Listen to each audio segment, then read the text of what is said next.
వైఎస్ఆర్ జిల్లా పులివెందులలో వైఎస్ఆర్సీపీ అధినేత వైఎస్ జగన్ ప్రజా దర్బార్ నిర్వహించారు. తన క్యాంప్ కార్యాలయంలో ప్రజల నుంచి వినతులు స్వీకరించిన ఆయన వారి సమస్యలు అడిగి తెలుసుకున్నారు.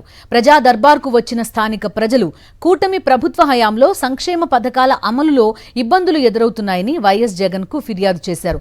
కొత్త పింఛన్లు, ఫీజు రియంబర్స్మెంట్ తో పాటు ఇతర సంక్షేమ పథకాలపై కూడా సమస్యలను వైఎస్ జగన్ కు వివరించారు.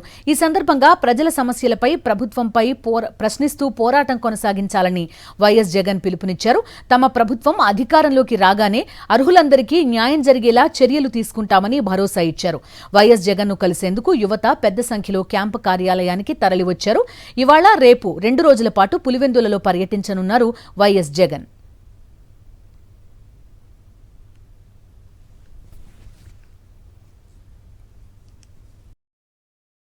మరిన్ని అప్డేట్స్ కోసం ఛానల్ ను సబ్స్క్రైబ్ చేయండి. నోటిఫికేషన్స్ కోసం బెల్ ఐకాన్ పై క్లిక్ చేయండి.